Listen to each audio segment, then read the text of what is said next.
me start by saying that Ghana's experience over the last 15 months demonstrate that African countries can not only navigate crisis, but obviously be able to harness the opportunities such crises present for reforms. My country faced some very difficult and severe economic crisis since 2022. However, following the implementation of very bold policies and reforms, particularly since January 2025, we have been able to rebuild the macroeconomic fundamentals in record time.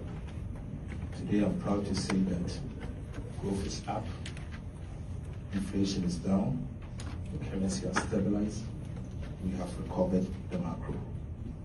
Largely, what we've been able to do last year, for example, we were able to move expenditure, total expenditure on commitment basis as a percentage of GDP from 2022 levels at 22.7% to about 16.6% in 1 year, cutting expenditure by about 6% of GDP in 1 single year.